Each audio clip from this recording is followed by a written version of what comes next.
साहब, गुफ्तगू का आगाज़ आपसे करती हूँ।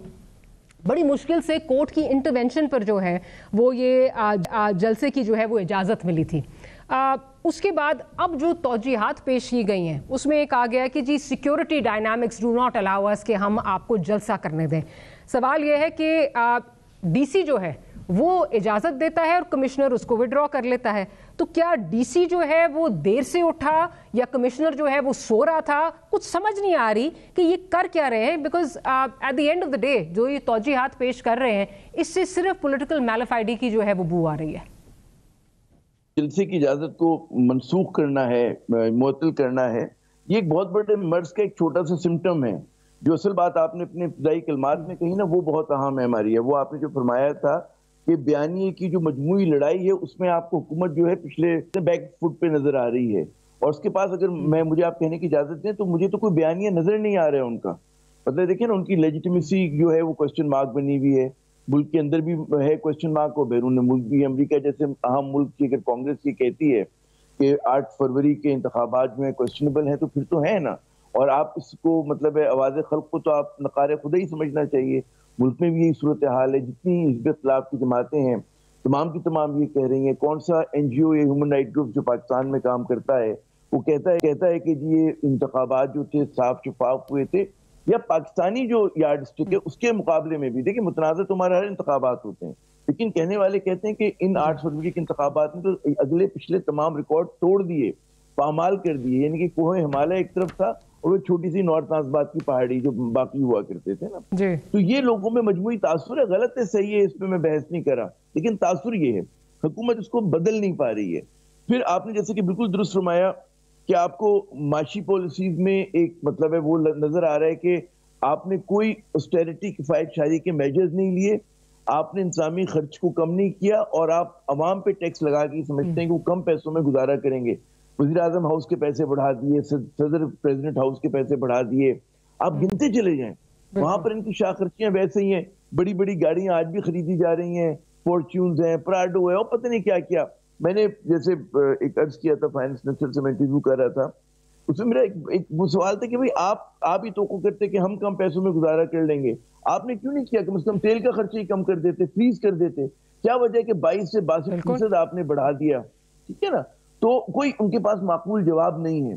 तो अब लोग ये कहते हैं कि अच्छा आपने तो ये भी फजूल खर्ची देखी होगी कि वजीर साहब अंदर हैं, ये अफसर जो है अंदर बैठा हुआ है किसी मीटिंग में और गाड़ी के AC चल रहे हैं, ठीक है ना।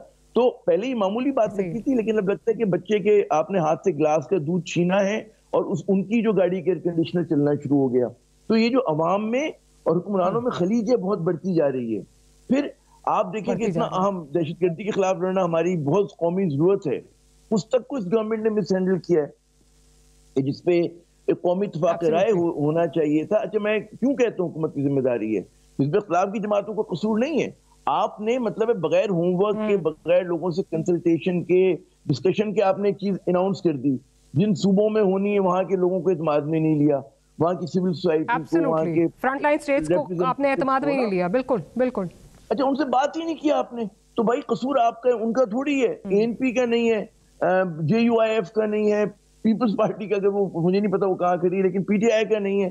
कसूर जो है वो आप लोगों का है कि आपका इब्लाग इतना बड़ा है, मिसकम्युनिकेशन फॉल्ट है। फिर आपने फॉरेन अगर अफेयर्स की बात करें, देखिए इन्होंने पॉलिसीज को उल्टा खड़ा कर दिया। हमें बताया गया 20 बरस तक बताया गया कि अफगान तालिबान जो हैं, आपने देखा ना, आपने अमेरिका ने सलाला किया और पता नहीं क्या क्या किया, और आपने और कहा करते थे कोई चूड़ा है और क्या क्या है ना, और हमारी जो थे हुकूमतें एस्टेब्लिशमेंट जस्टिफाई करती थी कि आप टेररिस्ट के खिलाफ एक्शन लें और अफगान तालिबान ओरिजिनल लोग हैं, इनसे बातचीत करो। हुआ, फिर वो बातचीत हुई। अब जनाब आपने 20 साल के बाद एक लख पॉलिसी बदल दी। अब जो है अफगान तालिबान जो है मतलब आपसे हैंडल ही नहीं हो रहे, आप उनको कह रहे हो कि जी अजीबोगरीब बयान देते हैं कि हम अंदर जाके मारेंगे अफगानिस्तान के अंदर। आमिर ज़िया साहब, आपने बहुत सारी बातें जो हैं वो बहुत सारी बातें जो है आप बिल्कुल का सही कह रहे हैं। आगे जाके इसको कंप्लीट मुझे कहने दें कि वज़ीर दिफा ने खौफनाक बात की है, वज़ीर दिफा ने खौफनाक बात की कि अफगानिस्तान के अंदर जाके हम मारेंगे, एक्शन करेंगे। भाई ईरान ने जब दहशतगर्दों को मारा तो आपको क्यों इतना बुरा लगा? फिर आपने क्यों रद्द-ए-अमल दिया? भारत जब ये काम करते हैं तो आपको क्यों बुरा लगता है?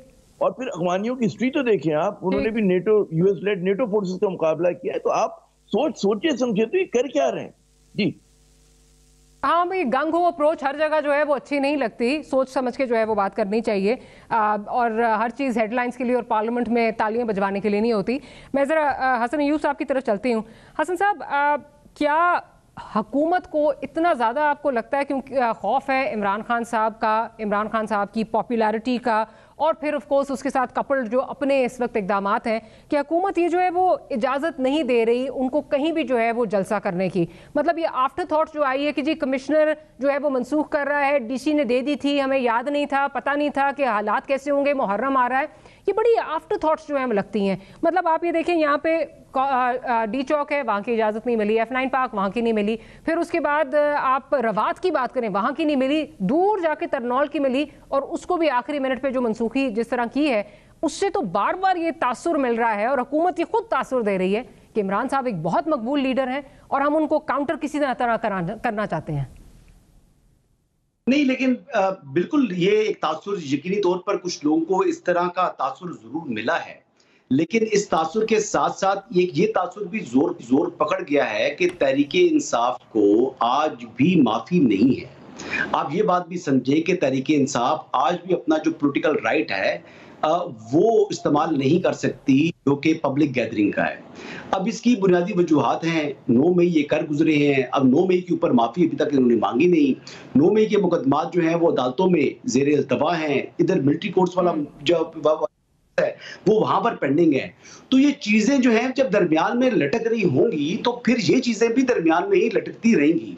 इस तरह नहीं हो सकता कि वो मुकदमात जो है वो मंतकी अंजाम तक ना पहुंचे और यहाँ पर इनको जो है दोबारा पब्लिक गैदरिंग्स की और असेंबली की जो है इजाजत मिल जाए। तो ये डिलिबरेटली, मैं ये बिल्कुल ये बात आपकी इस बात से इत्तेफाक करता हूँ कि कोई अगर समझ रहा है कि जी वाकई मुहर्रम की वजह से हुआ है तो ये बात नहीं है। शायद कोई एक आध वजह जरूर होगी, लेकिन बुनियादी वजह यह है कि तहरीके इंसाफ को जलसा नहीं करने देना। और तहरीके इंसाफ को जलसा क्यों नहीं करने देना? तहरीके इंसाफ ने रियासत पाकिस्तान की जो आपके हसास इदारे हैं उनके ऊपर हमला आवर रही है और उन लोगों को अभी तक सजाएं नहीं मिल सकी।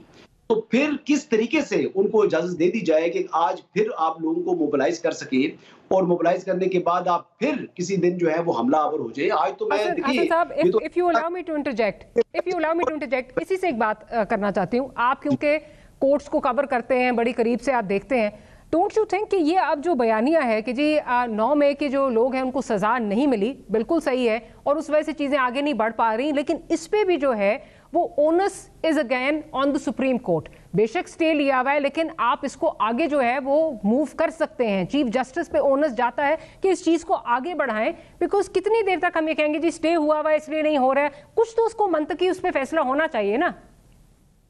जी बिल्कुल, अब वो तो सुप्रीम कोर्ट की मिलिट्री कोर्ट्स वाला केस जो है वो तो तकरीबन कंक्लूड हो जाएगा, अब यानी इस पे ज्यादा ताकीद नहीं होनी, ऑलरेडी खासी ताकीद हो चुकी है। लेकिन जो एटीसी के मुकदमात हैं और जिस तरीके से माजरत के साथ हमारे जुडिशियल सिस्टम ने रिएक्ट करके यानी 9 मई वालों को जिस तरीके से उनको रिलीज किया जा रहा है, जिस तरीके से उनके मुकदमात खत्म किए जा रहे हैं एविडेंस के होते हुए भी, तो ये बड़ा अनफॉर्चुनेट है। ये एक किस्म की जो है वो उन्होंने यानी इतना बड़ा वो जुर्म कर गुजरे हैं, लेकिन इसके बावजूद लोगों को जो है वो उनके मुकदमात खत्म किए जा रहे हैं, जो कि मेरे ख्याल से इंसाफ के पूरे नहीं कर रही है बहुत सी जगहों के ऊपर। अब देखिए, हर जो क्रिमिनल केस है उसका अपना अपना मेरिट है। हर इंसिडेंट जो हुआ है 9 मई का, एक हम नाम कि 9 मई में किस जगह किस मकाम के ऊपर जाकर किस शख्स ने क्या चीज जो है वो डिस्ट्रॉय की है, क्या पब्लिक प्रॉपर्टी को नुकसान पहुंचाया है, हर एक जो है वो मेरिट्स हैं। तो इस लिहाज से हम लोग एक वेग सी जो स्टेटमेंट दे देते हैं कि जी 9 मई तो अब हो गया, अब 9 मई क्यों आपने पीटना है, 9 मई पर आपने ये करना है।